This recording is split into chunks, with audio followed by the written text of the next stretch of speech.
P não é uma variável de integração, então essa integral vai aparecer aqui, naturalmente. Né? Aqui no M também, tem um P mais M aqui, vai aparecer exatamente essa integral em 1. Né? Aqui de novo, ela vai aparecer, né? Mas eu tenho outras que vão aparecer também. Então, só porque, por isso que eu me perdi. Você esqueceu de colocar o D4K, você já usou coordenadas esféricas? Não. Eu não esqueci, não. Isso aí é anotação de muito tempo atrás. Não, de muito tempo, de muitas aulas atrás. Né?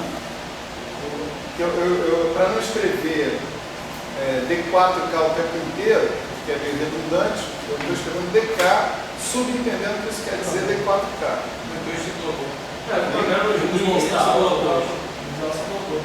Eu coloquei o quê? D4K nos momentos. Em alguns momentos. E agora eu vou colocar DK. Né? Mas porque agora não é óbvio que eu tô. Agora eu quero mostrar explicitamente que eu estou calculando a integral em D dimensões.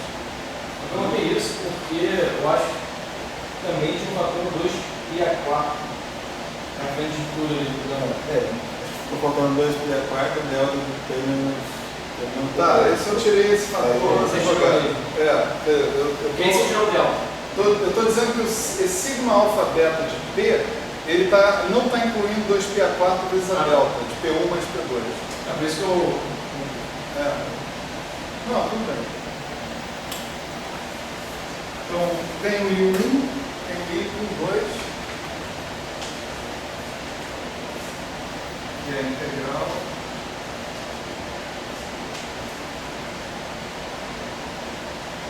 Deixa eu abrir.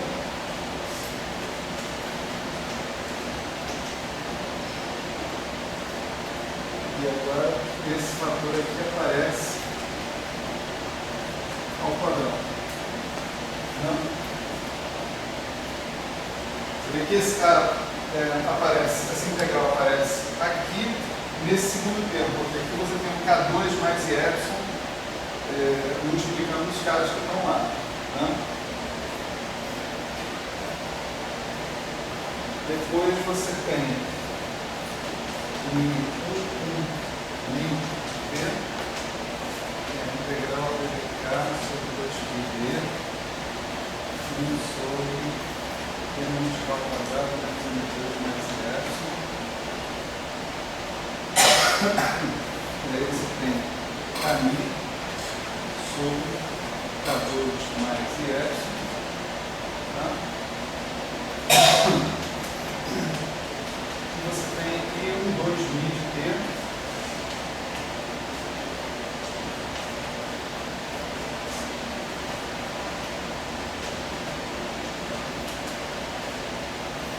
E aqui você tem o caminho sobre K2 mais Epsilon. Eu estou com a impressão que essa integral aqui não aparece explicitamente em nenhum lugar, que aparece. Peraí, saiu o quadrado. Essa daqui é que aparece, né? E ali você tem o K/. Mas lá na frente a gente vai ver que para obter essa daqui, a gente precisa primeiro dessa. Certo? Tem uma forma de recorrência, né, entre elas. Então essas são 4 das integrais que a gente teria que calcular, né, para dar conta de calcular todo aquele signo. Ok? E se eu souber, né, essa e esse número, essa daqui, eu vou saber calcular o signo. Mas o que eu disse que para saber essa daqui, eu preciso saber essa também. Né? Então, já dá para ver diretamente que todas essas integrais, ou algumas dessas integrais, são divergentes. Certo?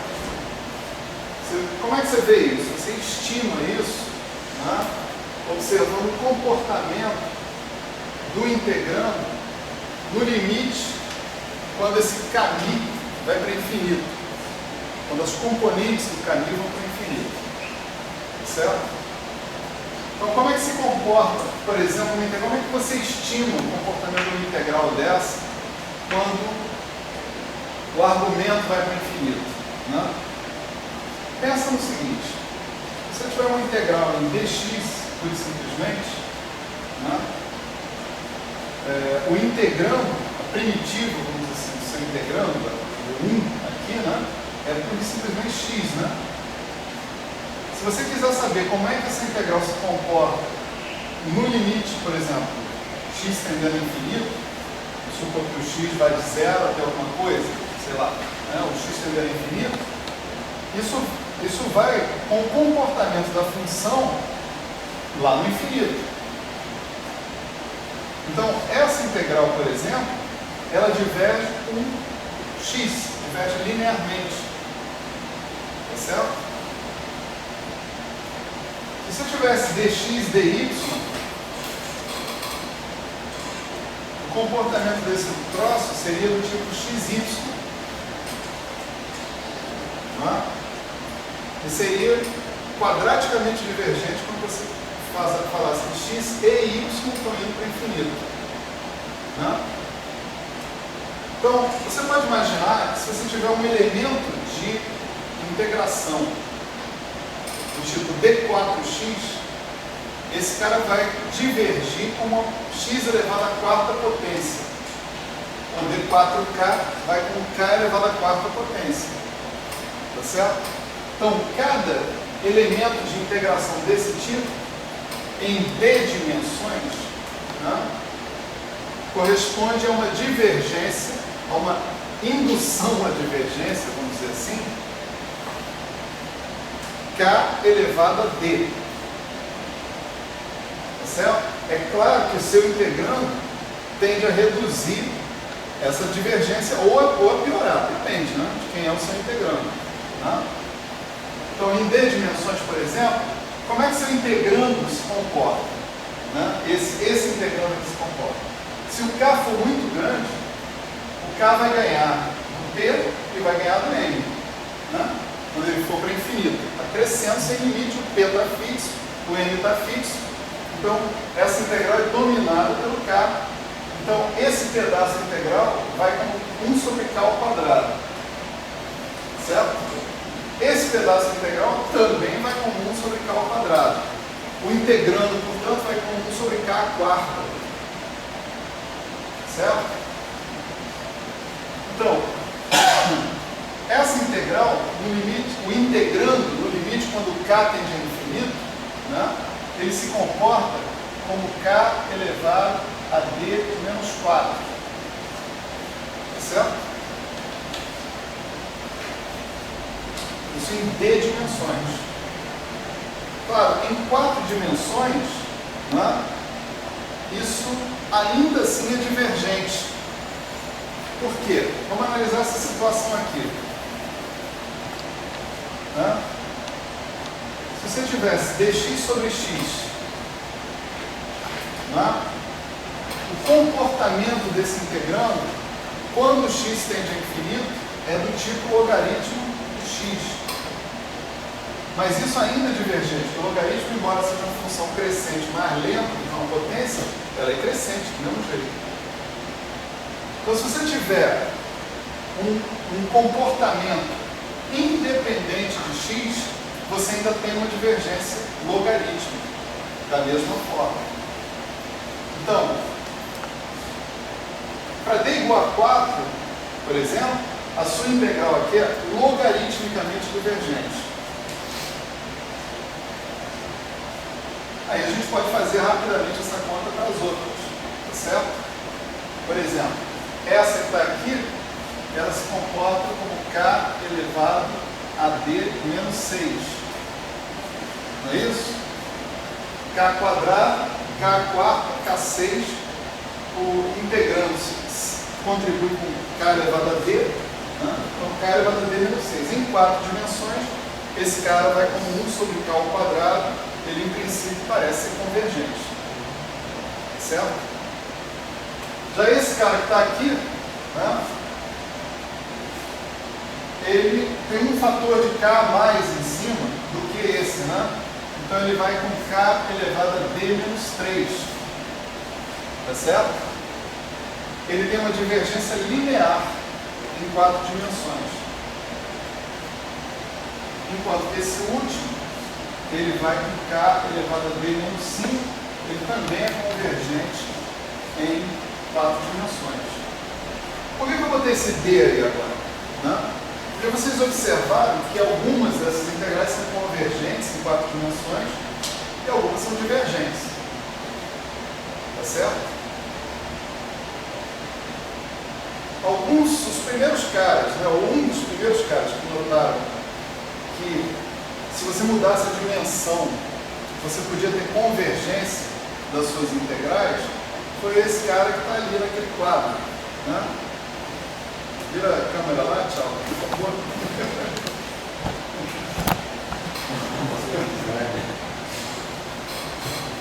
Dá para filmar o Jean-Viage lá? Dá. Esse é o professor Juan José Jean-Viage, né? Tinha um outro professor, que é o professor Carlos Guido Bonini. Os dois eram professores daqui no CNPF, desse corredor aqui no terceiro andar. Né? No departamento de campos e partículas, no departamento que existia no CNPF, né?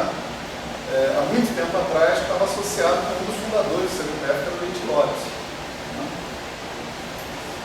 Bonini e Jean-Viage tiveram a ideia de fazer o seguinte, de usar esse comportamento das divergências com a dimensão para fazer uma regularização, tá certo? Uma regularização da expressão do gráfico de Feynman. Ele imaginou o seguinte, se eu calcular isso daqui para uma dimensão D genérica, para algumas dimensões eu vou ter divergência, para outras não. Por exemplo, se eu tiver uma dimensão maior do que 6, todos os gráficos são convergentes, concorda? Dimensão 7, por exemplo, todo mundo é convergente. Não tem problema de convergência em dimensão 7. Eu tenho problema de convergência em dimensão 6, dimensão 5, dimensão 4, dimensão 3. E daí para baixo, né? O problema é o seguinte, a ideia aqui é pegar o meu gráfico de Feynman, né, e transformar numa certa função da dimensão. Né? Essa função da dimensão vai se revelar divergente para alguns valores de D. Então, a ideia toda é, eu defino a minha teoria num D genérico, tal que a minha teoria não necessariamente possua divergências, e antes de eu tomar o limite, quando D vem para 4, né, para a dimensão que a gente está interessado, a gente dá um jeito de subtrair os termos que vão ser divergentes em D igual a 4. Certo?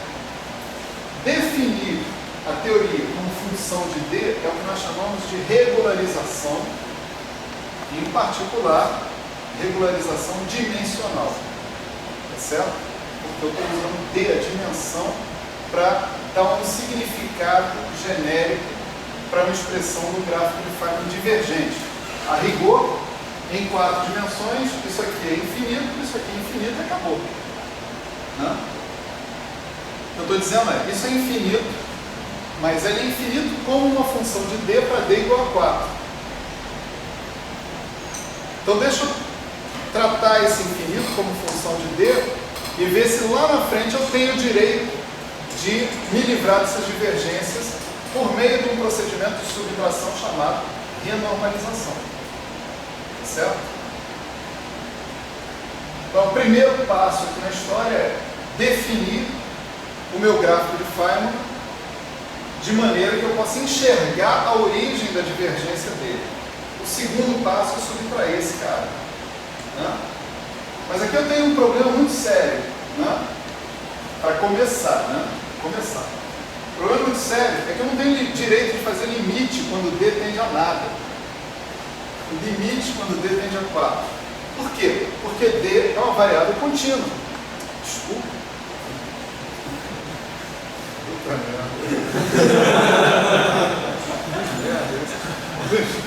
E é uma variável discreta.